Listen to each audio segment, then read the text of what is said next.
ท่านเจ้าภาพ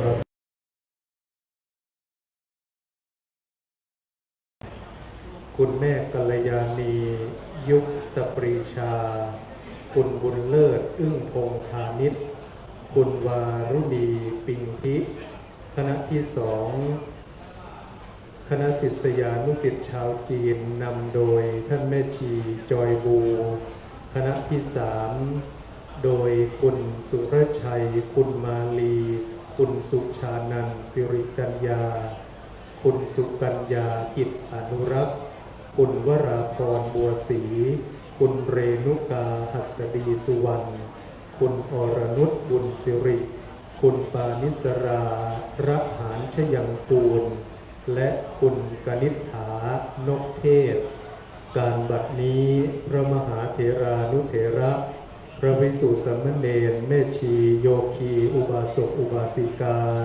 คณะท่านเจ้าภาพทุกภาคส่วนทั้งภายในและภายนอกได้พร้อมกันณศาลาบำเพ็ญบุญแห่งนี้จะได้เริ่มประกอบพิธีบำเพ็ญกุศลสืบไปน้อมกราบอาราธนาท่านอาจารย์พระมหาชาญชัยธรรมเมธีปริยนธรรม9ประโยคองค์แสดงพระธรรมเทศนาขึ้นสู่ธรรมาสน์และขออาราธนาพระภิกษุสามเณรจตุรวรรควัดพระธาตุศรีจอมทองวรวิหารผู้สวดพระอภิธรรมขึ้นสู่อาสงฆ์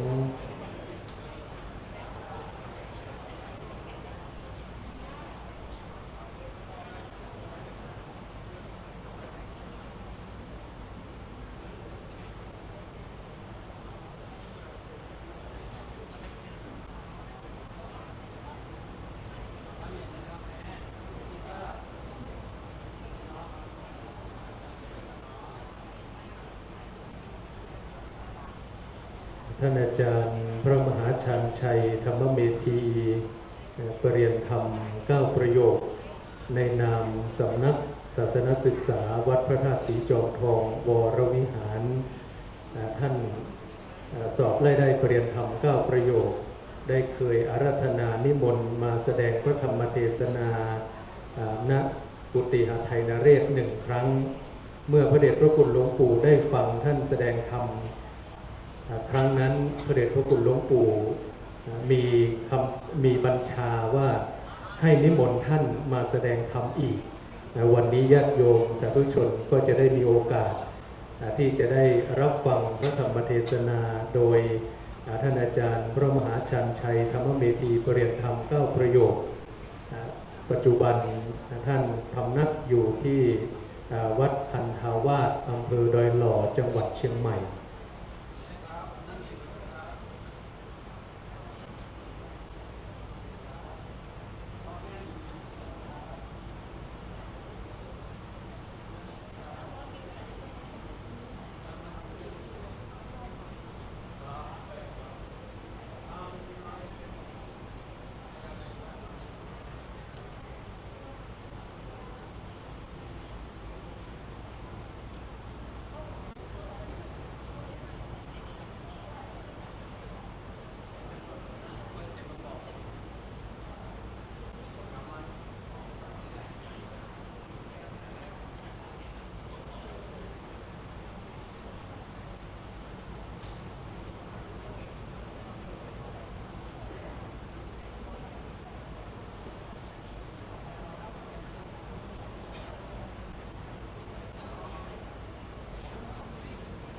ขอเจริญพรเรียนเชิญคุณทัพพริต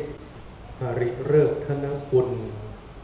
กฎสวิตทูปเทียนเครื่องนมัสการบูชาพระรัตนตรัยเบื้องหน้าโต๊ะหมู่บูชากราบนิมนต์และเรียนเชิญทุกรูปท่านได้ประนมมือนะครับ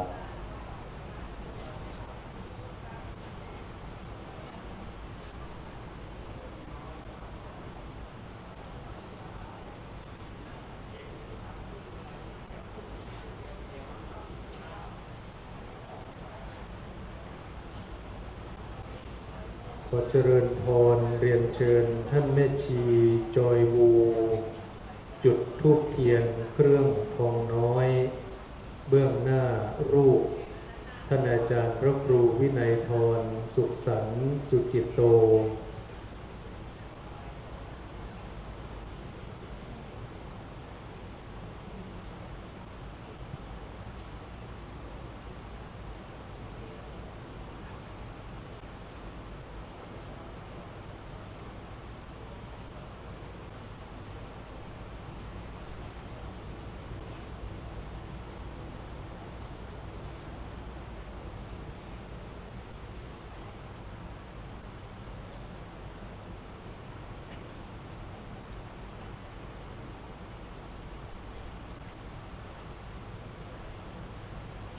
ขอเจริญพรเรียนเชิญคุณมาลีสิริจัญญาน้อมถวายพานดอกไม้ธูปเทียนขอสมาทานเบญจศีลแด่องค์แสดงพระธรรมเทศนาเบื้องหน้าธรรมาสน์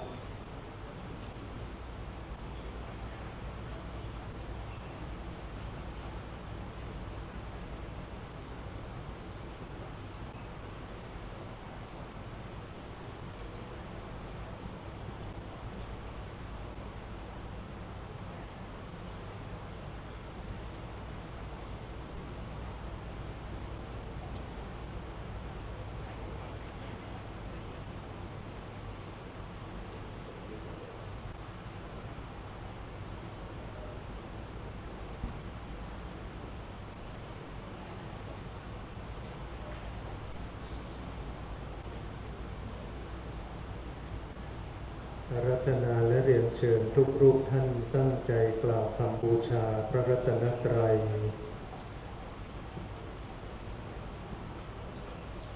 กราบหนึ่งกราบสองกราบสามอิเมนะ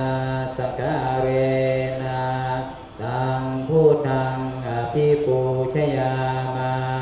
อิเมนะสการเรนะตังธัมมังอภิปูชยามาอิเมนะสการเรนะตังสังฆังอภิปูชยามาอะระหังสัมมาสัมพุทโธภคะวาพุทธังภคะวันตังอภิวาเทมิสวากขาโตภคะวตาธัมโมธัมมังนามัสสามิสุปฏิปันโนภคะวะโตสาวกสังโฆสังฆังนามามิมายังพันเตติสารเนนะสหปัญจศีลานิยาจามาทุติยัมปิมายังพันเตติสารเนนะสหปัญจศีลานิยาจามาตาติยัมปิมายังพันเตติสารเนนะสหปัญจศีลานิยาจามานะโมตัสสะภะคะวะโตอะระหะโตสัมมาสัมพุทธัสสะนะโมตัสสะภะคะวะโตอะระหะโตสัมมาสัมพุทธัสสะนะโมตัสสะภะคะวะโตอะระหะโตสัมมาสัมพุทธัสสะนะโมตัสสะภะคะวะโตอะระหะโตสัมมาสัมพุทธัสสะนะโมตัสสะภะคะวะโตอะระหะโตสัมมาสัมพุทธัสสะนะโมตัสสะภะคะวะโตอะระหะโตสัมมาสัมพุทธัสสะพุทธังสรณังคัจฉามิพุทธังสรณังคัจฉามิธัมมังสรณังคัจฉามิธัมมังสรณังคัจฉามิสังฆังสรณังคัจฉามิสังฆังสรณังคัจฉามิทุติยัมปิพุทธังสรณังคัจฉามิทุติยัมปิพุทธังสรณังคัจฉามิทุติยัม มปิธัมมังสรณังคัจฉามิทุติยัมปิธัมมังสรณังคัจฉามิทุติยัมปิสังฆังสรณังคัจฉามิทุติยัมปิสังฆังสรณังคัจฉามิตติยัมปิพุทธังสรณังคัจฉามิตติยัมปิพุทธังสรณังคัจฉามิตติยัมปิธัมมังสรณังคัจฉามิตติยัมปิธัมมังสรณังคัจฉามิตติยัมปิสังฆังสรณังคัจฉามิตติยัมปิสังฆังสรณังคัจฉามิปานาติปาตาเวรมณีสิกขาปะทังสมาธิยามิปานาติปาตาเวรมณีสิกขาปะทังสมาธิยามิอะตินนาตานาเวรมณีสิกขาปะทังสมาธิยามิอาทินนาทานาเวรมณีสิกขาปะทังสมาธิยามิกาเมสุมิจฉาจาราเวรมณีสิกขาปะทังสมาธิยามิกาเมสุมิจฉาจาราเวรมณีสิกขาปะทังสมาธิยามิมุสาวาตาเวรมณีสิกขาปะทังสมาธิยามิมุสาวาตาเวรมณีสิกขาปะทังสมาธิยามิสุราเมรยะมัชฌะปมาทัฏฐานาเวรมณีสิกขาปะทังสมาธิยามิสุราเมรยะมัชฌะปมาทัฏฐานาเวรมณีสิกขาปะทังสมาธิยามิอิมานิปัญจสิกขาปทานิสีเลนะสุขติยันติสีเลนะโภคสัมปตาสีเลนะนิพุติยันติตัสมาสีลังวิโสทะเยสาธุสาธุสาธุขอเจริญพรเรียนเชิญคุณวารุณีปิงพิกดสวิตเทียนส่องธรรมเบื้องหน้าธรรมาสน์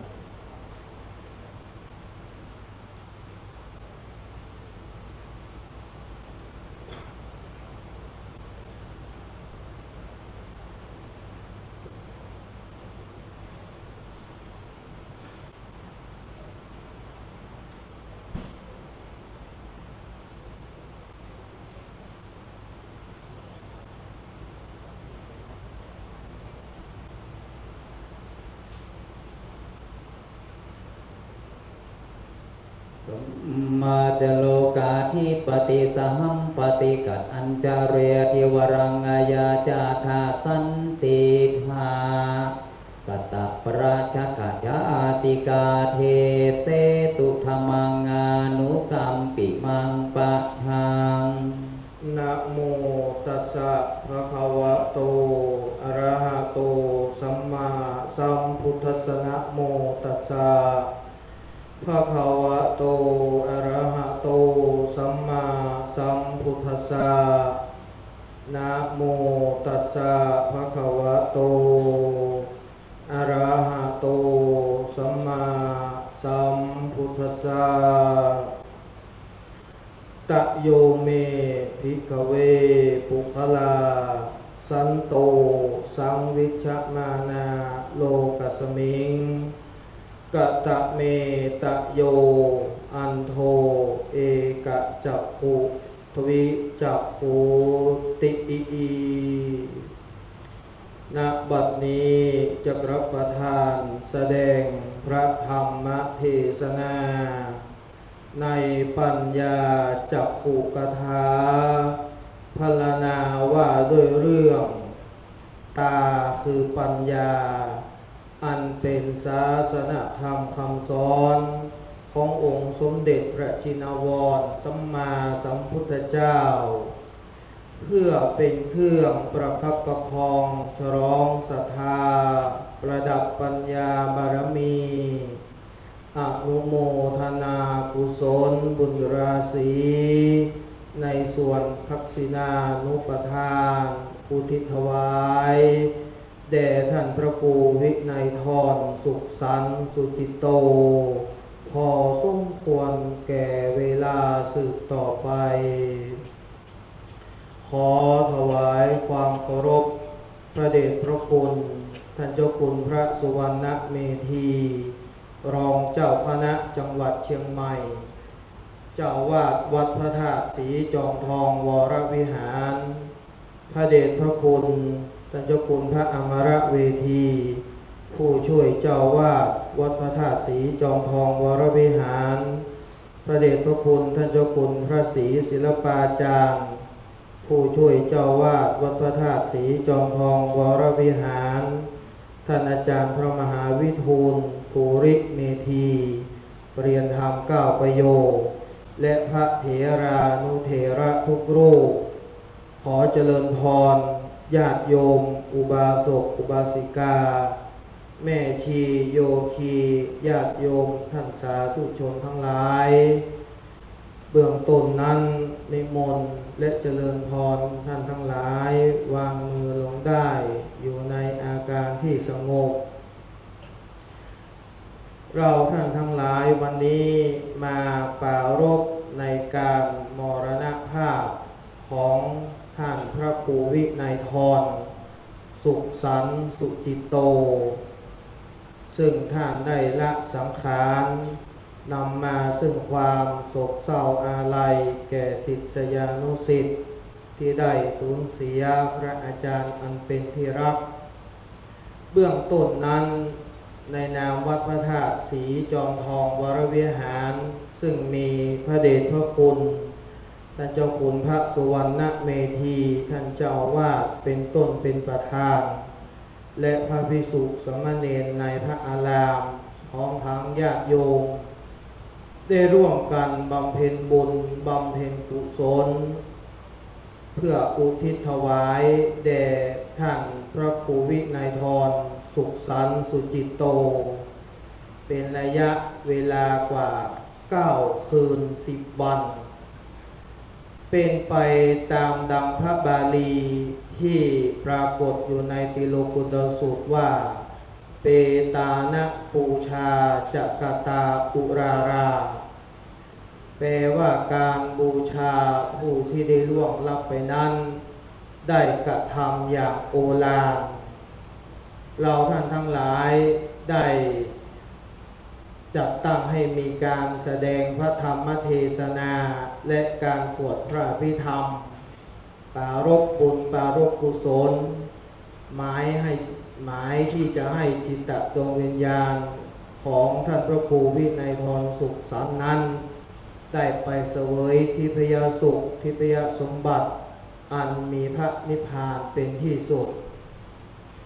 ดังนั้นในค่ำคืนนี้ซึ่งเป็นคืนที่25 เมษายนพุทธศักราช 2569 ซึ่งมีคณะท่านเจ้าภาพ3 คณะที่ 1 คือคุณทัพพลิตหริเลิกธนกุลคุณแม่กัลยาณียุตตปรีชาคุณบุญเลิศอึ้งพงพานิชยะคุณวารุณีปิงทิคณะที่ 2คณะศิษยานุศิษย์ชาวจีนซึ่งนำโดยแม่ชีจอยบูคณะที่ 3คือคุณสุรชัยคุณมาลี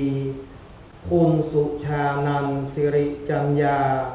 คุณสุกัญญากิจอนุรักษ์คุณวราพรบัวศรีคุณเลนุกาหัสดีสุวรรณคุณอรนุชบุญสิริคุณปานิสลาระหันชยังกุลและคุณกนิษฐานกเทพซึ่งเราท่านทั้งหลายได้ร่วมกันบำเพ็ญให้เป็นไปเพื่อมาแสดงออกถึงความกตัญญูกตเวทิตาธรรมเป็นผู้ที่มองเห็นถึงบุญคุณถึงความดีที่ท ท่านพระครูวินัยทรสุขสันต์ได้สรรสร้างไว้ได้ประพฤติไว้ฉะนั้นถือว่าท่านทั้งหลายนั้นมีดวงตาอันใสสะอาดอันบริสุทธิ์พระพุทธเจ้านั้นได้ตรัสไว้ในอันทสูตรติกนิบาตอังคุตรนิกายดังพระบาลีที่อาตมาภาพยกขึ้นเป็นนิเคปบทเบื้องต้นว่าตะโยเมภิกขเวปุคลาสันโตสังวิชมานาโลกัสมิงกตะเมตะโยอันโทเอกจักขุทวิจักขุพระบาลีนี้แปลความว่าดูก่อนภิกษุทั้งหลายบุคคล3 จำพวกมีปรากฏอยู่ในโลกนี้คือ3 จำพวกอะไรบ้าง 1. บุคคลผู้ตาบอด2 ข้าง 2. บุคคลผู้ตาบอด1 ข้าง 3. บุคคลผู้ตาดี2 ข้างจะได้อธิบายขยายเนื้อความในพระบาลีนี้เพื่อให้เกิดความสว่างความเข้าใจและเพื่อเป็นการประดับสติปัญญาญาติโยมท่านสาธุชนทั้งหลายคำว่าตานั้นในทางพระพุทธศาสนาท่านจำแนกไว้2 ประเภทคือมังสจักษุและปัญญาจักษุมังสจักษุนั้นคือตาเนื้อตาที่รวมเส้นประสาทที่เป็นตาดำตาขาวที่เราสามารถมองเห็นสิ่งต่างๆรอบตัวเราเหมือนณขณะนี้ญาติโยมทั้งหลายมองเห็นพระพุทธรูปมองเห็นพวงหลีดมองเห็นรูปภาพของท่านพระครูวินัยทรสุขสันต์หรือมองเห็นบุคคลรอบข้างก็ด้วยอาศัยตาเนื้อนั่นแหละจึงสามารถมองเห็นได้ประการที่2คือปัญญาจักษุแปลว่าตาคือปัญญาหมายถึงความรอบรู้ความฉลาดความรู้สึกนึกคิดหรือความเป็นผู้มีจิตสำนึกที่ดีเหมือนคำที่เราจะได้ยินว่าดวงตาเห็นธรรมจริงๆนั้นตาเนื้อไม่ได้เห็นธรรมแต่ปัญญาเกิดขึ้นในจิตในใจของผู้สดับธรรมะของพุทธองค์เลยเรียกว่าปัญญาจักษุตาคือปัญญาตาเนื้อนั้นสามารถเห็นได้รับรู้กันได้โดยง่ายแต่ตาในหรือปัญญาจักษุนั้นสามารถรับรู้กันได้ยากเป็นของที่รู้เฉพาะตนตามผู้ที่จะบรรลุในชั้นนั้นๆแต่ในวันนี้ในพระบาลีในอันทสูตรนี้จะขอขยายความเฉพาะปัญญาจักษุคือตาคือปัญญาพระพุทธองค์ตรัสว่าบุคคลมี3 จำพวก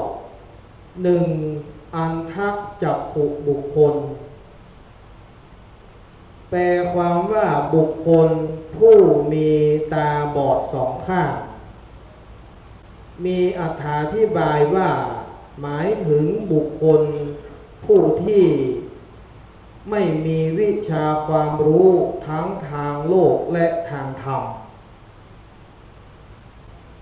ทางโลกนั้นไม่ได้รับการศึกษาหรือไม่เอาใจใส่ในการศึกษาศิลปะวิทยาเมื่อไม่มีการศึกษาไม่มีปัญญาก็ไม่สามารถที่จะประกอบอาชีพหรือไม่สามารถที่จะหาทรัพย์ได้ไม่สามารถที่จะรักษาทรัพย์ที่มีอยู่แล้วให้เพิ่มพูนได้ ฉะนั้นญาติโยมจึงนำลูกหลานท่านทั้งหลายเข้ารับการศึกษาเล่าเรียนเพื่อให้มีวิชาศิลปวิทยาตามแขนงต่างๆซึ่งมีอยู่หลายแขนงตามวิชาของทางโลกซึ่งแล้วประการที่สองก็คือผู้ที่ขาดการศึกษาในทางธรรมไม่สามารถที่จะไม่ฝักใฝ่ในบุญในกุศลขาดศรัทธาในทางธรรมขาดเมตตากรุณามุทิตาอุเบกขาไม่เชื่อในเรื่องของกรรมในคำสอนของพระพุทธศาสนาไม่มีตถาคตโพธิศรัทธาคือเชื่อในการตรัสรู้ของพระพุทธองค์บุคคลประเภทแรกอันทจักขุคือผู้ตาบอดสองข้างไม่รู้วิชาทั้งทางโลกและทางธรรมนี้ก็เมื่ออยู่ในสังคมก็ย่อมจะกระทำสิ่งที่ผิดศีลผิดศีลธรรมได้ง่ายแม้มีทรัพย์สมบัติอยู่ในแผ่นดินทั้งสิ้นที่จะหามาได้บุคคลประเภทนี้ก็ไม่รู้วิธีที่จะใช้สอยทรัพย์เหล่านั้นที่จะหาทรัพย์เหล่านั้นนำมาบำรุงนำมาดูแลครอบครัวบิดามารดาปู่ย่าตายายบุตรธิดาเหมือนคำประพันธ์ที่ว่าทรัพย์นี้มิตรไกลคนปัญญาไวหาได้บ่นานทั่วแคว้นแดนดินมีสิ้นทุกสถานผู้ใดเกลียดค้านบอกหาพบเจอประการที่สองนั้นบุคคลประการที่สองคือเอกจักขุบุคคลหมายถึงผู้มีตาบอดหนึ่งข้างตาดีหนึ่งข้างพระพุทธองค์นั้นได้ทรงหมายถึงบุคคลผู้มีวิชาทางโลกที่สูงส่งรู้วิชาทางโลกจบปริญญาตรีโทเอกหรือมีการศึกษาที่สูงแต่ขาดความรู้ในทางธรรมจิตใจไม่ได้ฝักใฝ่อยู่ในบุญอยู่ในกุศลปฏิเสธในคำสอนขององค์สมเด็จพระสัมมาสัมพุทธเจ้ามีความคิดว่าทานที่ให้แล้วไม่มีผลการบูชาบิดามารดาผู้มีคุณนั้นไม่มีผลการบูชาพระรัตนตรัยนั้นไม่มีผลบุคคลประเภทที่สองเอกจักขุผู้มีตาเดียวนี้ตาบอดหนึ่งข้างนี้บางครั้งก็มีฐานะที่มั่นคงร่ำรวยได้รับการสรรเสริญในทุกที่ก็ด้วยอำนาจแห่งวิชาทางโลกที่สามารถผลักดันให้เขานั้นได้ประสบความสำเร็จในด้านทรัพย์สินเงินทองแต่บางครั้งไม่ขาดวิชาทางธรรม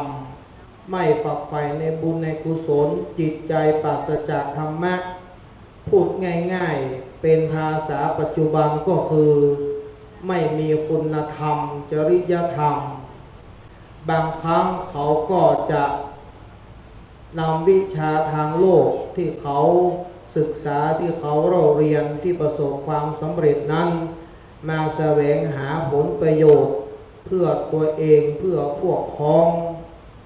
ไม่ได้บำเพ็ญประโยชน์เพื่อสังคมเพื่อชุมชนเพื่อประเทศชาติและเพื่อพระพุทธศาสนาประการที่สามนั้นก็คือทวิจักขุบุคคลคือบุคคลผู้มีตาดีสองข้างเป็นผู้มีตาไม่บอดหมายถึงบุคคลผู้เพียบพร้อมด้วยวิชาทางโลกและทางธรรมมีการศึกษามีฐานะที่ดีที่สูงขึ้นแต่บางทีนั้นการศึกษาอาจจะไม่สูงเท่าไหร่ หรือว่าฐานะอาจจะไม่มั่นคงร่ำรวยเท่าไหร่แต่มีวิชา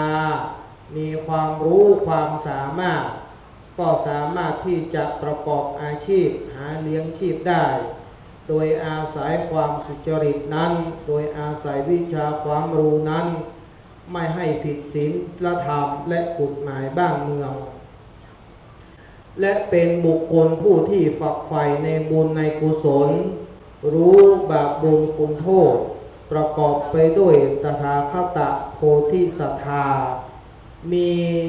เชื่อในคำสอนขององค์สมเด็จพระสัมมาสัมพุทธเจ้าบุคคลประเภทที่สามนี้สามารถที่จะทำประโยชน์ให้เกิดขึ้นแก่ตนเอง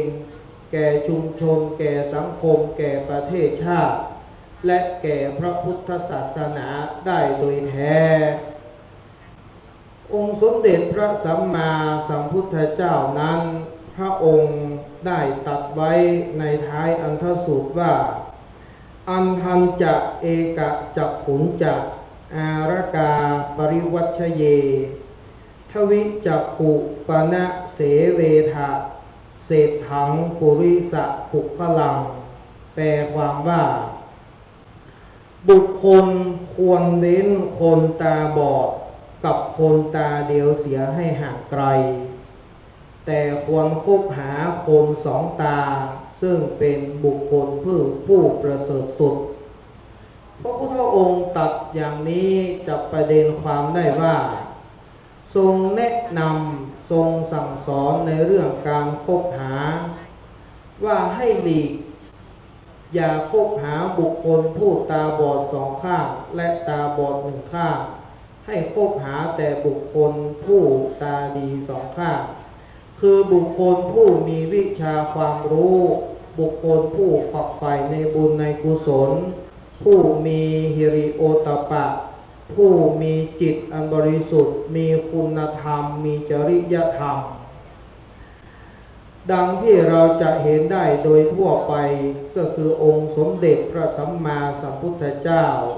พระองค์นั้นเป็นทวิจักขุบุคคลเป็นบุคคลเอกของโลก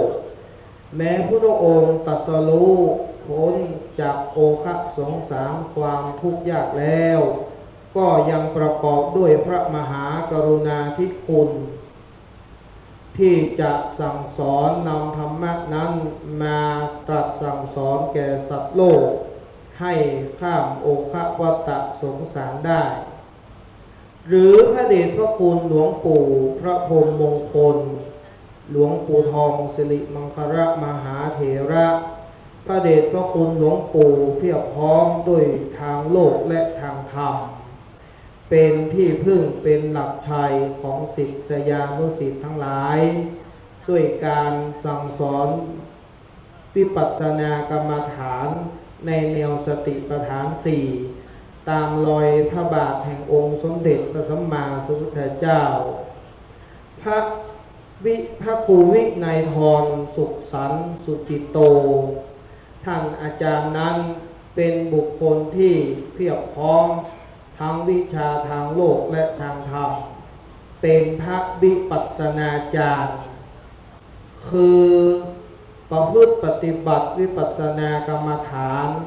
แล้วสั่งสอนวิปัสสนากรรมฐานวิปัสสนากรรมฐานนั้นถือว่าเป็นทางแห่งการเกิดปัญญาจักขุโดยแท้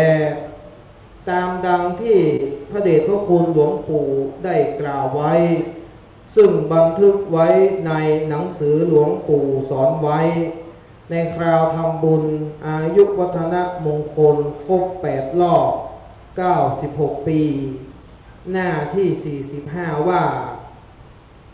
แสงอาทิตย์กับแสงจันทร์ส่องในที่ลี้ลับมิได้ส่วนแสงแห่งพระธรรมย่อมส่องในที่ลี้ลับได้ดังพุทธภาษิตที่ว่านัตถิปัญญาสมาอาภาแสงสว่างเสมอด้วยปัญญาไม่มีการเจริญวิปัสสนาในแนวสติปัฏฐานสี่เป็นที่มาแห่งแสงธรรมคือปัญญา ท่านพระครูวินัยทรสุขสันต์สุจิตโตประพฤติวัดปฏิบัติธรรมวิปัสสนากรรมฐานและสั่งสอนศิษยานุศิษย์ทั้งฝ่ายบรรพชิตและฝ่ายคฤหัสถ์มีคณะญาติโยมมีลูกศิษย์หลายฐานะหลายระดับหลายชนชั้นและมีเมตตาท่วมท้นในแต่ละปีนั้นจะร่วมทำบุญถวายข้าวสาร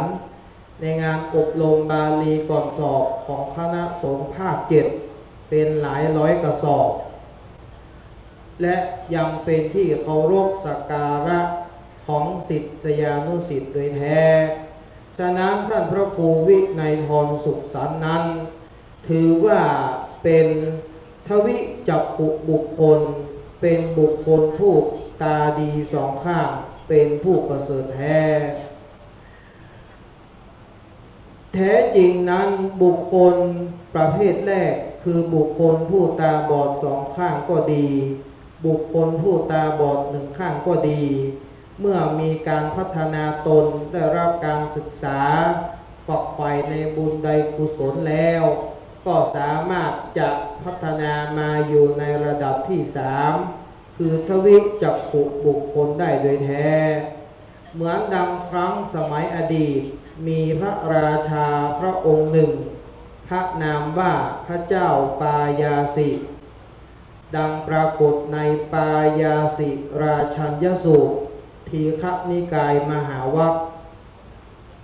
พระเจ้าปายาสินั้นเป็นพระราชาปกครองแคว้นนครเสตพยนคร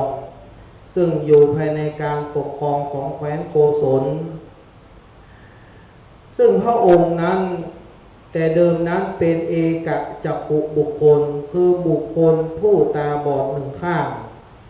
เป็นพระราชามีวิชาความรู้ในทางโลกในทางปกครองบ้านเมืองแต่ไม่ฝักใฝ่ในบุญไม่ฝักใฝ่ในกุศล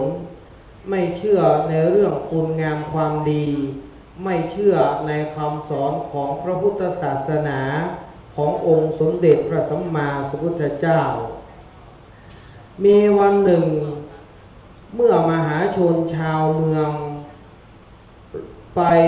ร่วมกันเดินทางไปถวายสักการะพระกุมารกัสสปะซึ่งเป็นพระสาวกองค์หนึ่งขององค์สมเด็จพระสัมมาสัมพุทธเจ้าพระกุมารกัสสปะนั้นมีสติปัญญาเป็นพระอรหันต์ซึ่งและเป็นผู้แสดงธรรมได้อย่างวิจิตรพิสดารคือมีการเปรียบเทียบอุปมานำธรรมะที่ยากนั้นให้เกิดความง่ายนำของยากให้เป็นของง่ายพระเจ้าปายาสิเข้าไปถามปัญหากับพระกุมารกัสสปะว่าที่สมณพราหมณ์ของพระสมณโคดมสอนว่าโลกหน้ามีสวรรค์มีนรกมีนั้นข้าพระเจ้ายังไม่เชื่อพระกุมารกัสสปะก็ตอบถามว่าไม่เชื่อเพราะเหตุไรพระเจ้าปายาสิตอบว่าประเภทแรกบุคคลที่ทำความชั่วไวมากทำอกุศลกรรมไวมากเมื่อตายไปแล้วพระสมณโคดมสอนบอกว่าเขาจะไปสู่นรกภูมิโดยอกุศลกรรมนั้นข้าพระกรที่เขาจะเสียชีวิตไปข้าพระเจ้าก็ไปบอกเขาว่าถ้าไปเกิดอยู่ในนรกภูมิในอบายภูมิให้กลับมาบอกเขาเหล่านั้นเมื่อเสียชีวิตไปแล้วก็ไม่เห็นกลับมาบอกแม้แต่คนเดียวฉะนั้นจึงไม่เชื่อว่านรกนั้นมีจริงพระกุมารกัสสปะก็ทูลตอบว่าพระองค์เห็นนักโทษที่ถูกโทษประหารชีวิตหรือเปล่าเห็นพระเจ้าปายาสิตอบนักโทษที่ มีโทษถึงขั้นประหารชีวิตนั้นวันที่เพชฌฆาตจะนำไปสู่ลานประหารเขาบอกเพชฌฆาตว่าขอกลับบ้านไปสัก5 นาที10 นาทีเพื่อจะไปลาครอบครัวบุตรธิดาพ่อแม่เขาจะได้รับการอนุญาตหรือเปล่าพระกุมารพระเจ้าปายาสิตอบว่าไม่ได้หรอกโทษประหารชีวิตจะขึ้นสู่แดนประหารแล้วจะขออนุญาตกลับบ้านไม่ได้พระกุมารกัสสปะว่าก็เหมือนกันบุคคลที่ไปเกิดในอบายภูมิด้วยอกุศลกรรมนั้นเขาก็อยากกลับมาบอกพระองค์นั่นแหละอยากกลับมาบอกญาติพี่น้องที่อยู่มนุษย์โลกแต่เพราะถูกนายนิรยาบาลไม่ให้กลับมาบอกจึงไม่เห็นเขากลับมาจากนั้นพระเจ้าปายาสิก็ถามปัญหาข้อที่สองว่าแล้วที่พระสมณโคดมสอนว่าบุคคลผู้ทำกุศลกรรมไวมากทำบุญทำกุศลไวมากจะได้ไปเกิดบนสวรรค์ชั้นฟ้านั้นข้อนี้ข้าพเจ้ารู้ว่าบุคคลที่เป็นญาติพี่น้องที่ทำบุญไวมากที่เขาใกล้จะเสียชีวิตแล้วก็ไปสั่งบอกเขาว่าถ้าไปเกิดในสวรรค์ด้วยอำนาจแห่งกุศลบุญที่ได้ทำไว้มากก็ขอให้กลับมาบอกเขาเหล่านั้นเมื่อเสียชีวิตไปแล้วก็ไม่เห็นกลับมาบอกแม้แต่คนเดียวฉะนั้นจึงไม่เชื่อว่าสวรรค์นั้นมีจริงพระกุมารกัสสปะก็แสดงธรรมแก่พระเจ้าปายาสิว่าพระองค์เห็นมีบุรุษคนหนึ่งที่ตกไปในหลุมอุจจาระซึ่งโสโครกสกปรกมากแล้วทีนี้บุรุษคนนี้ขึ้นจากหลุมอุจจาระมาได้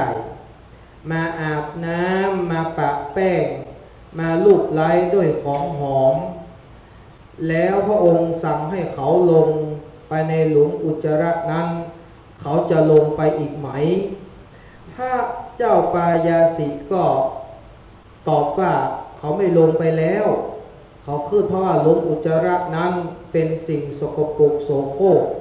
ขึ้นมาได้มาอาบน้ำมาแต่งตัวมีร่างกายที่หอมก็ดีแล้วก็เหมือนกันพระกุมารกัสสปะตอบว่าก็เหมือนกันบุคคลที่ทำบุญไว้มากไปเกิดบนสวรรค์ชั้นฟ้าเขาก็ไม่อยากกลับลงมาบนโลกมนุษย์เพราะว่ามนุษย์นั้นถือว่ามีกลิ่นเหม็นสำหรับเทพยดาทั้งหลายจากนั้นพระเจ้าปายาสิก็ถามพระกุมารกัสสปะอีกว่าแล้วที่พระสมณโคดมสั่งสอนว่าบุคคลทำบุญไปมากจะได้ไปเกิดเป็นสหายของเทวดาชั้นดาวดึงส์นั้นเมื่อเขาเหล่านั้นที่ทำบุญไว้มากทำกุศลไว้มากก็ไม่เห็นกลับมาบอกแม้แต่คนเดียวหลังจากเขาเสียชีวิตไปแล้วพระกุมารกัสสปะตอบว่าก็100 ปีของมนุษย์นั้นเท่ากับ1 วัน 1 คืนของสวรรค์ชั้นดาวดึงส์ถ้าเขาคิดว่าอีกสัก1 วันอีกสัก2 วันจะกลับมาบอกพระองค์จะอยู่รอหรือเปล่าถ้าอีก1 วันก็เท่ากับ100 ปีของมนุษย์ถ้าอีก2 วันก็เท่ากับ200 ปีของเมืองมนุษย์นี้พระเจ้าปายาสิก็ตรัสว่าไม่รอแล้วเสียชีวิตไปก่อนแล้วฉะนั้นพระเจ้าปายาสิก็ยังมีความสงสัยก็ถามพระกุมารกัสสปะอีกว่าท่านรู้ได้อย่างไรว่า100 ปีของมนุษย์นั้นเท่ากับ1 วัน 1 คืนของสวรรค์ชั้นดาวดึงส์พระกุมารกัสสปะตอบว่าก็ยังมีพระอรหันต์ยังมี ผู้ประพฤติวัดผู้ปฏิบัติธรรมผู้ได้อภิญญาผู้เกิดทิพยจักษุมีปัญญาจักษุซึ่งปุถุชนคนทั่วไปนั้นไม่สามารถที่จะล่วงรู้พบหน้าภูมิหน้าได้แต่ท่านเหล่านั้นผู้เป็นพระอริยบุคคลนี้สามารถที่จะรับรู้ได้ฉะนั้นในเรื่องปรโลกนั้นอย่าพึงเห็นด้วยมังสะจักษุแต่พึงรู้ด้วยปัญญาจักษุคือตาคือปัญญาภายหลังพระเจ้าปายาสิก็มีศรัทธาในพระพุทธศาสนาทำบุญทำกุศลไว้มากและไปเกิดเป็นเทพยดามีสวรรค์มีวิมานก็ด้วยอำนาจที่ได้สดับปรับฟังพระธรรมเทศนาในญาติโยมท่านสาธุชนทั้งหลายแต่เดิมนั้นพระเจ้าปายาสิเป็นเอกจักขุบุคคลคือผู้มีตาบอดหนึ่งข้างตาดีหนึ่งข้างภายหลังได้สดับปรับฟังพระธรรมจากพระกุมารกัสสปะกลายเป็นทวิจักขุบุคคลผู้มีตาดีสองข้างญาติโยมท่านสาธุชนทั้งหลายในที่เป็นศิษยานุศิษย์ของท่านพระครูวินัยธรสุขสันต์สุจิตโตได้รับการอบรมได้รับการชี้แนะได้รับการสั่งสอนได้รับเมตตากรุณาจากท่านพระครูวินัยธรสุขสันต์ได้เพียบพร้อมด้วยความรู้ทั้งทางโลกและทางธรรมซึ่งวิปัสสนากรรมฐานนั้นถือว่าเป็นสิ่งที่สูงสุดเป็นปัญญาจักษุทำให้สามารถพ้นทุกข์ได้ด้วยอำนาจแห่งบุญกุศลที่ท่านพระครูวินัยธรสุขสันต์สุจิตโตได้ประพฤติได้ปฏิบัติไว้ซึ่งเป็นคุณงามความดีแม้ในวาระสุดท้ายท่านจะได้มรณภาพไปก็มีศิษยานุศิษย์ทั้งบรรพชิตและคฤหัสถ์เราท่านทั้งหลายได้ร่วมกันบำเพ็ญให้เป็นไปมีดอกไม้มีของหอมมีพวงหลีดลายล้อมด้วยสีขาวอันแสดงออกถึงความบริสุทธิ์ที่ศิษยานุศิษย์อุทิศถวายแด่พระอาจารย์ผู้เป็นที่รักสมดังคำประพันธ์ที่ว่าพวงหลีดที่ลายล้อมเข้าโอบอ้อมให้อุ่นใจด้วยรักด้วยอาลัยด้วยสายใจที่ผูกพันดอกไม้ทุกๆดอกคือสิ่งบอกงานสร้างสรรค์ความดีนับอนันต์เพียรมุ่งมั่นตลอดมาตราการทุกแห่งหนทุกผู้คนค่ำควรหาแต่ละดอกคือเหรียญตาคงคุณค่าคุณความดีถือว่าเราท่านทั้งหลายนั้นเป็นทวิจักขุบุคคลผู้มีจิตฝักใฝ่ในบุญในกุศลรู้แสดงออกถึงความกตัญญูกตเวทิตาธรรม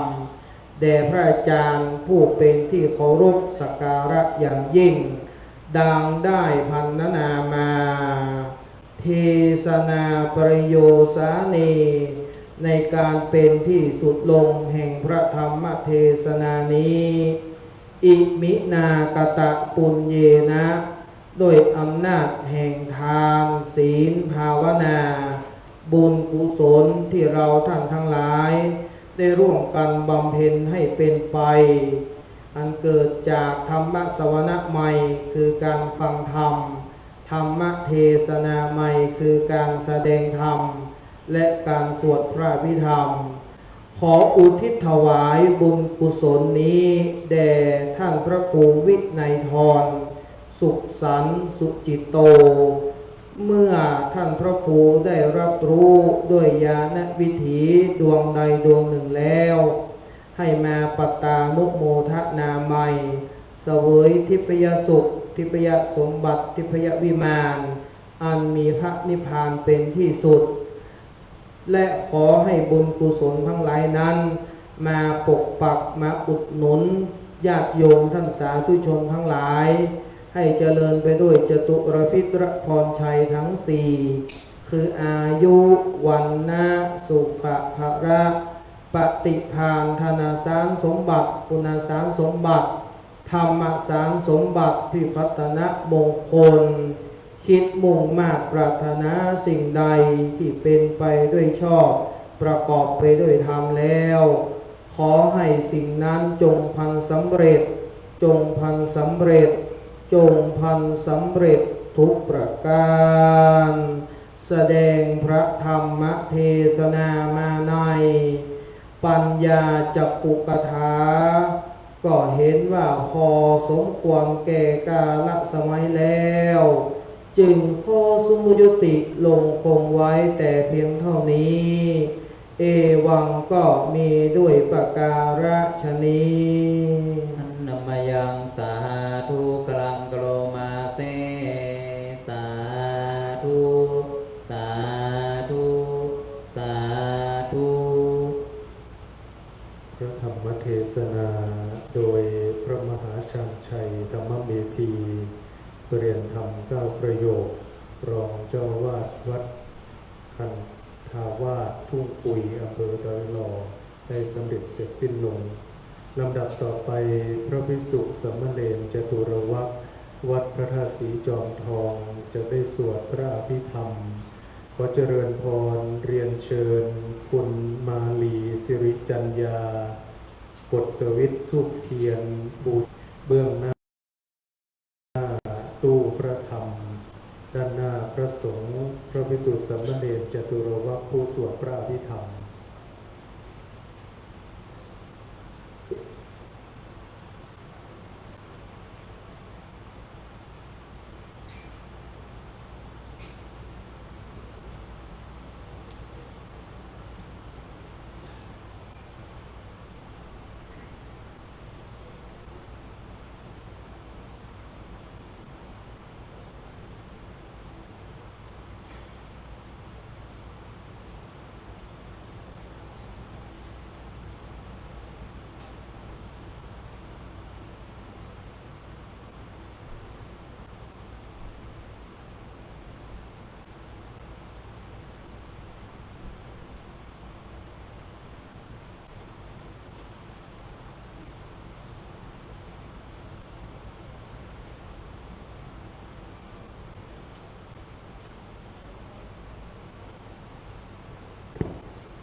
โม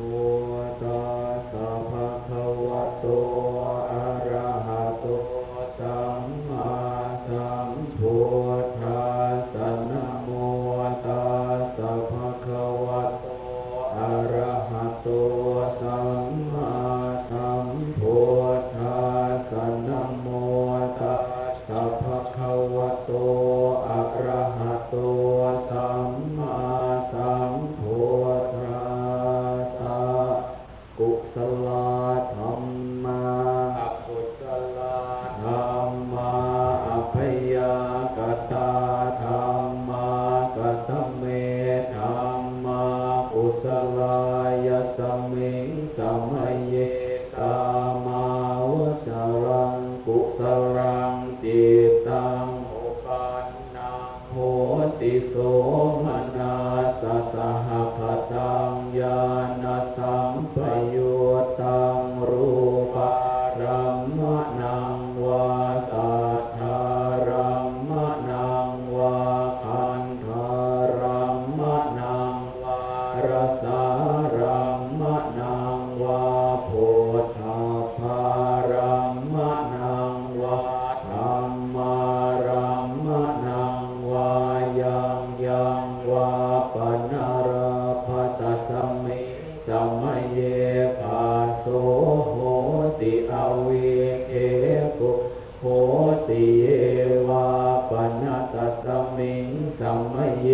อันเยมิอาทิปติจะสมุปันนาอรูปิโนธัมมาอิเมธัม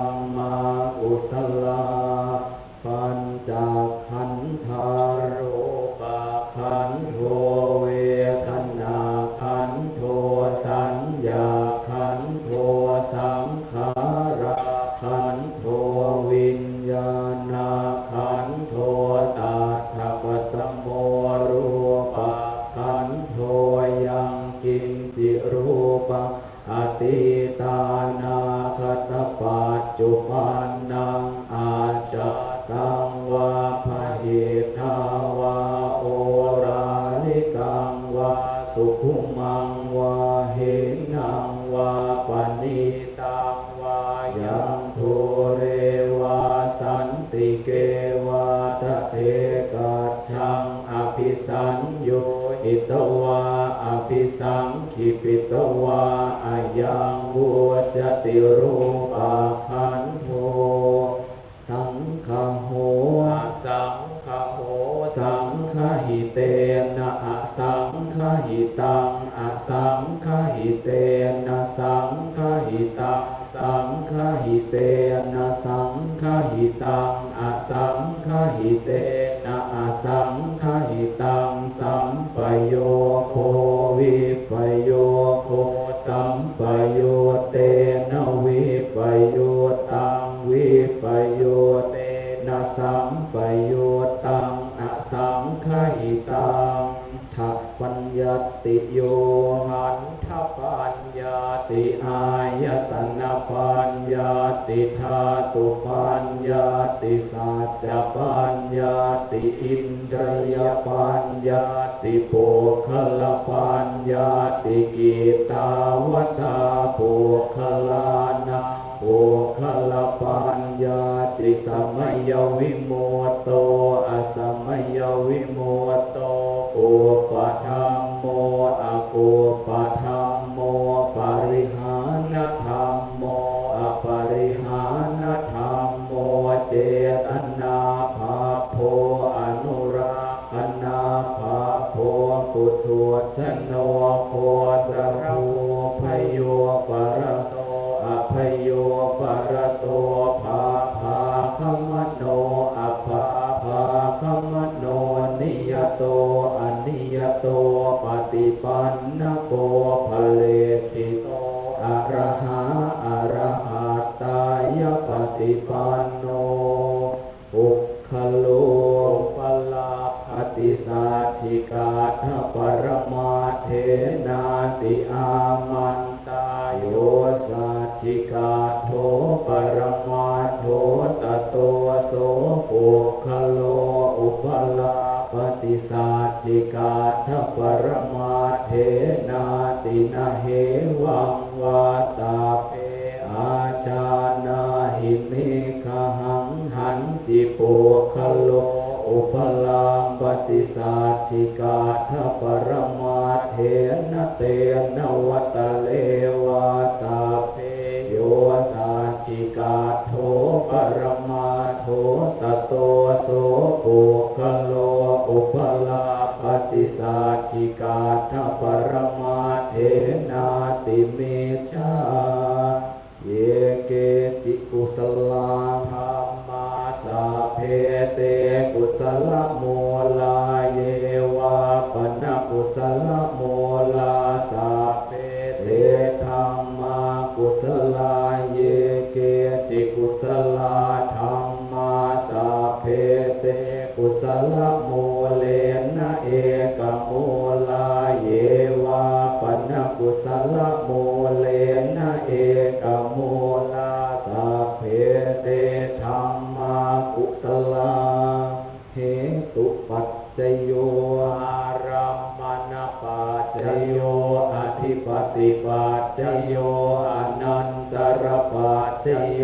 สัมมนันตรปัจจโยสหชาตปัจจโย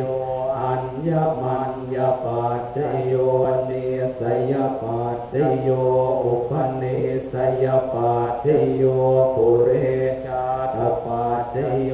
ปัจฉาชาตปัจจโยอาเสวนปัจจโยกัมมปัจจโยวิปากปัจจโยอาหารปัจจโยอินทรียปัจจโยฌานปัจจโยมา โยสัมปโยตปัจจโยวิปโยตปัจจโยอาทิปัจจโยนาทิปัจจโยวิคตปัจจโยอวิคตปัจจโยสาธุสาธุสาธุ พระภิกษุสามเณรจตุรวัก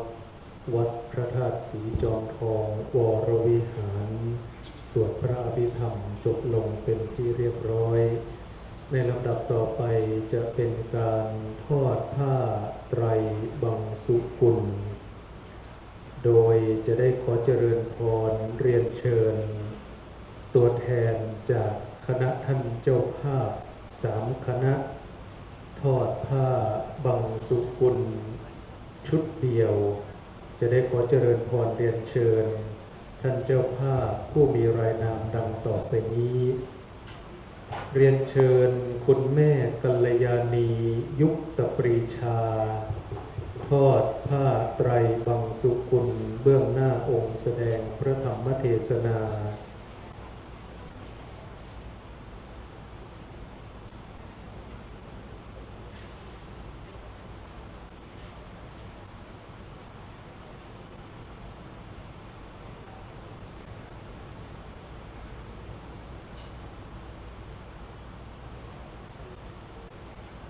เจริญพรเรียนเชิญ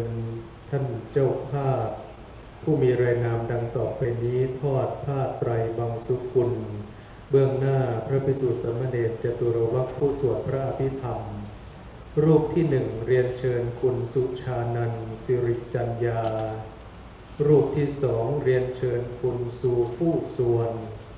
รูปที่3เรียนเชิญคุณบุญเลิศอึ้งพงษ์พาณิชย์และรูปที่4เรียนเชิญคุณสุมาลีปันแก้ว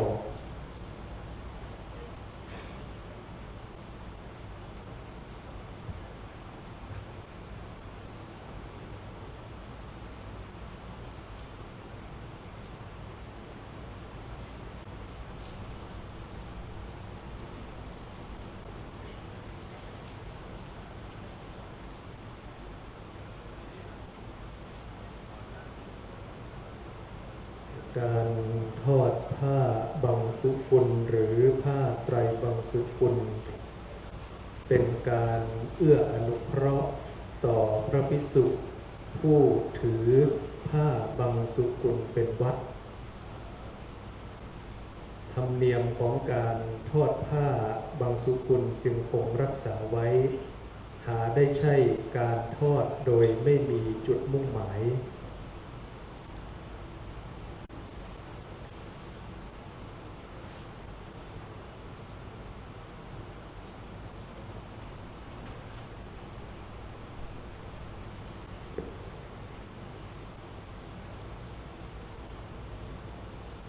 อนิจจาวัฏสังขาราอุปาทวะยะธัมมิโนอุปาชิตวานิโรชันติเตสังอุปสัมโมสุโขลำดับต่อไปจะเป็นการถวายกัปปิยพันธ์เครื่องทยธรรมและเครื่องทยทานจะได้ขอเจริญพรเรียนเชิญตัวแทนของคณะท่านเจ้าภาพทั้ง3คณะได้ถวายดังต่อไปนี้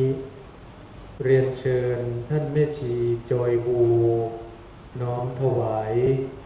ทยทานบูชาคุณพระพุทธเบื้องหน้าโต๊ะหมู่บูชา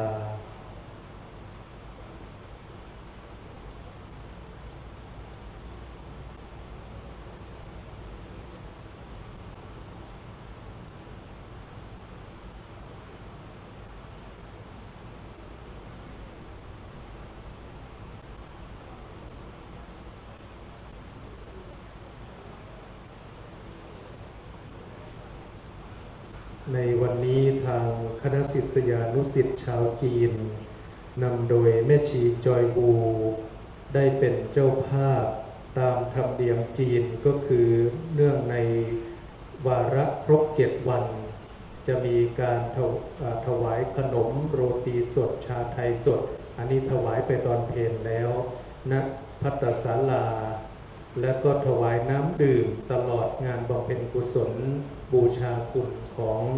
ท่านอาจารย์พระครูวินัยธรสุขสันต์สุจิตโตขอประกาศให้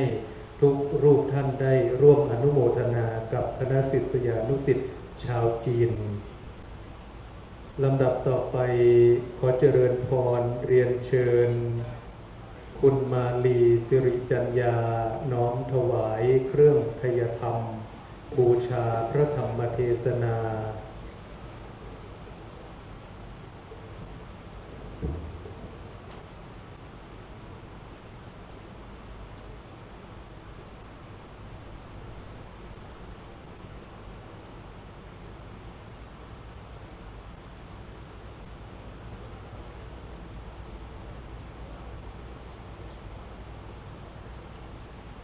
ขอเจริญพรเรียนเชิญตัวแทนท่านเจ้าภาพ4ท่าน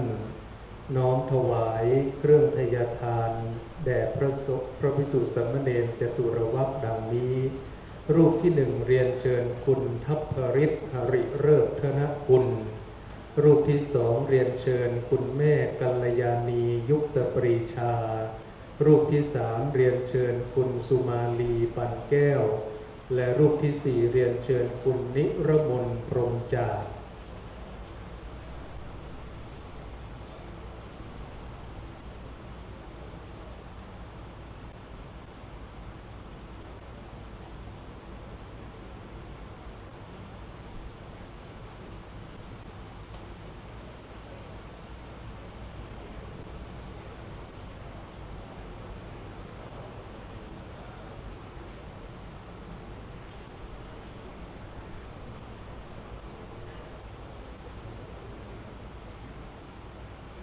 เมื่อถวายแล้วเรียนเชิญได้กลับที่นั่งรับรองเดิม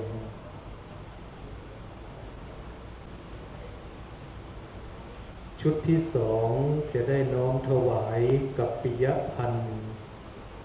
ขอเจริญพรเรียนเชิญคุณบุญเลิศอึ้งพงพาณิชย์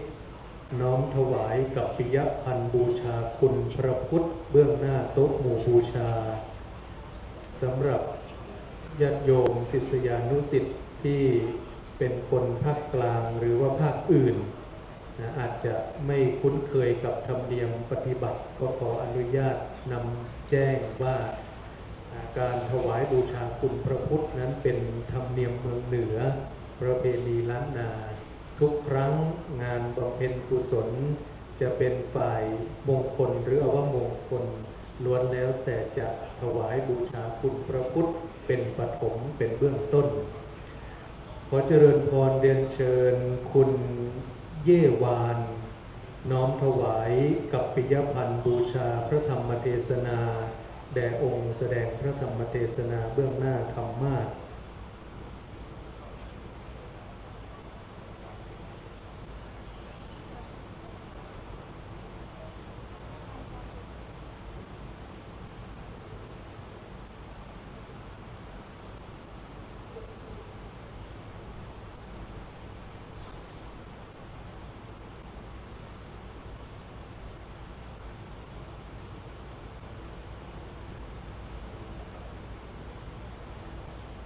ขอเจริญพรเรียนเชิญตัวแทนท่านเจ้าภาพ4ท่านน้อมถวายกัปปิยพันธ์แด่พระภิกษุสามเณรจตุรวรรษผู้สวดพระอภิธรรมดังนี้รูปที่1เรียนเชิญคุณสุผู้สวรรณรูปที่2เรียนเชิญคุณสุชานันท์สิริจัญญารูปที่3เรียนเชิญคุณวารุณีปิงพิและรูปที่4เรียนเชิญคุณนิรมนพรหมจาร์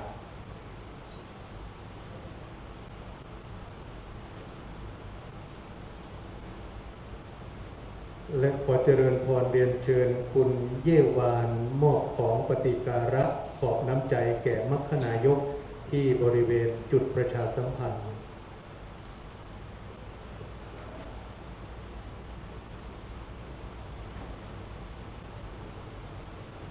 เมื่อถวายเสร็จเรียบร้อยแล้วเรียนเชิญกลับที่นั่งรับรองเดิม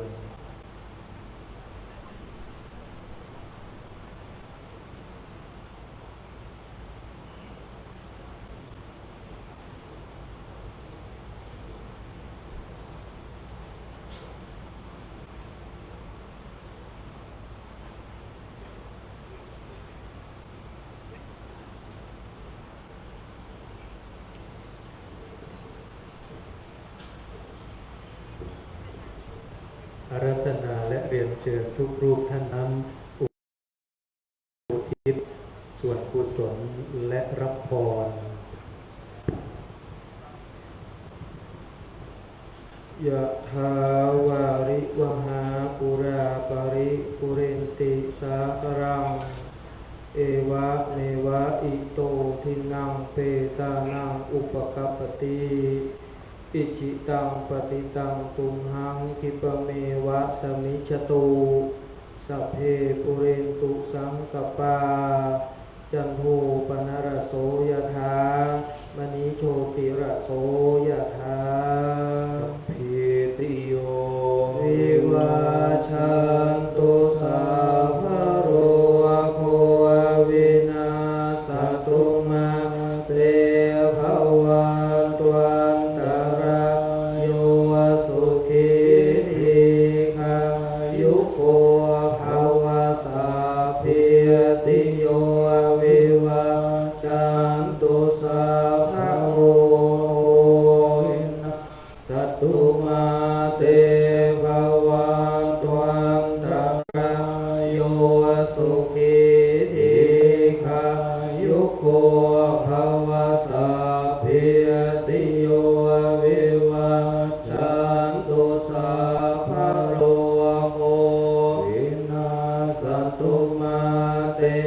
ภวันตวันตรายโยสุขีทีฆายุโกภวะอภิวาทนาสิริสานิจังวุธาปัจจายโนจัตตารโอธรรมวัฏันติอายุวันโนสุขังภา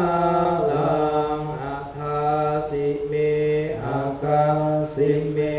ยาติเมตาสัทธาจะเมตานังทักขินังทัจจาภูเพกตมโน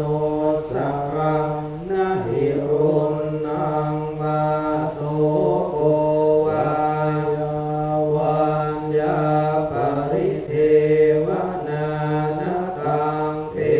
ตานามัฏฐายะเอวังติทันติยะตโย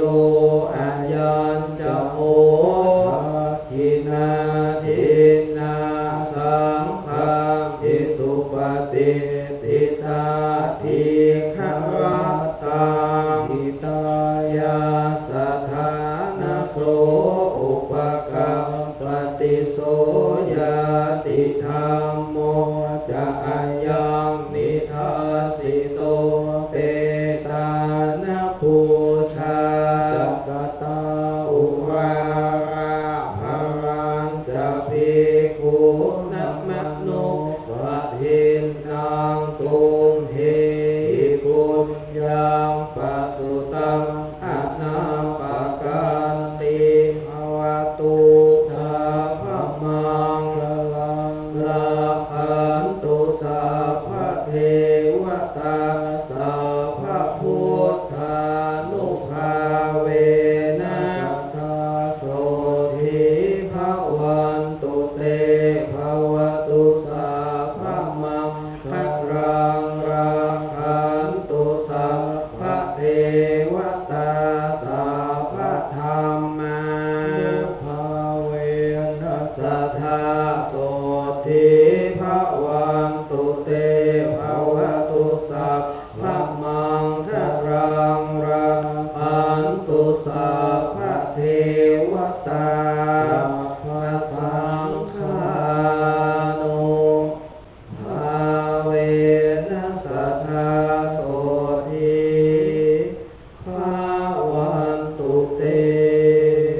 นมยังสาธุกลังกโลมาเสสาธุสาธุสาธุ อาราธนาและเรียนเชิญทุกรูปท่านเจริญจิตภาวนา เพื่อให้การทำบุญครบองค์บุญกิริยาวัตถุ 3 ทานศีลภาวนาเป็นระยะเวลา 64 วินาทีณบัดนี้นะครับ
พอสมควรแก่เวลา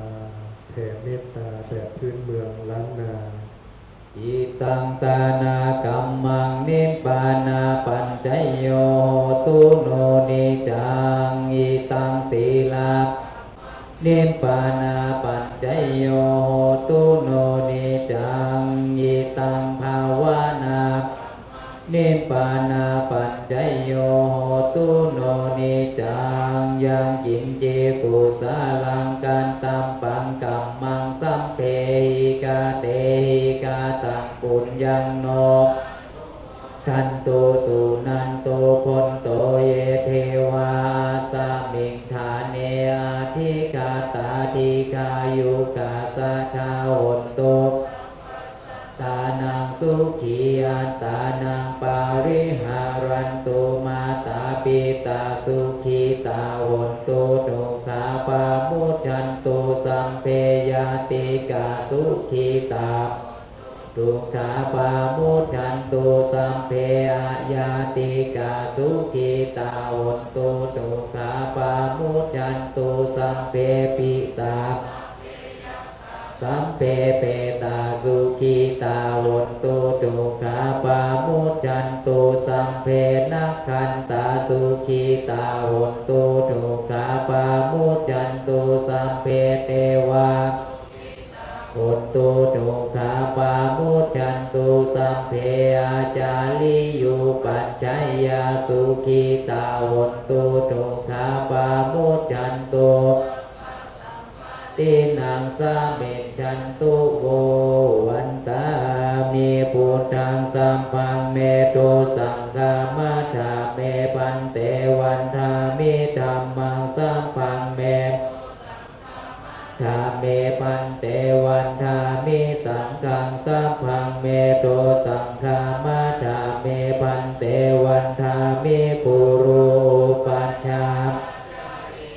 สัมปังเมโตสังฆามัฏฐาเมปันเตวันทามิกัมมันฐานังสัมปังเมโตสังฆามัฏฐาเมปันเตวันทามิอาราเมสัมปังเมโตสังฆามัฏฐาเมปันเตวันทามิเจติยังสัมปังสัมปันฐาเนสุปฏิทิตาสาริราธาตุพุทธารูปังสักกาลังสัทธานาคาโลเกเทวาโลเกพรหมาโลเกชัมพูติเปสาริราธาตุโยเกสาธาตุโยอาระหันตาธาตุโยเจติยังคันธากุติงจาตุราสิติสหเสคันเทสัพเพสังปาอาหังวันทามิสัพพะโสพร้อมกันนี้ขอกราบอาราธนาและเรียนเชิญทุกรูปท่านน้อมพนมมืออัญชุลีไปทางพระมหาเถระพระเถรานุเถระทั้งนั้นวันตาน้อยโดยพร้อมเพรียงกัน ข วันตามิพันเตสัมปังอาปาราทังคามัฏฐะเมพันเตมายากาตังปุญญังสามินาทิตาปังสามินากาตังปุญญังไมหังคาตาปังสาธุสาธุอนุโมทามิ จัตตาโลธรรมาวัฏันติอายุวันโนสุขังภะลัง สาธุสาธุสาธุเฉพาะคณะศรัทธาที่จะกลับบ้านกล่าวคำลาพระคุณเจ้าก่อนกลับบ้านว่าตามเน้อหันทธานิมะยังพันเตคัจฉามะพหุกิจจามะยังพหุการณียาย าสธานิตุมเทกาลังมัญญาธา สาธุพันเตโปรดพจน์อาจารย์เนอสปีติโยวิวัชชตุสภาโลโกวินัสตุมาเตปวัตวันตรายโยสุขีทีกายุโกภวีริสานิจังวุฒาปจาย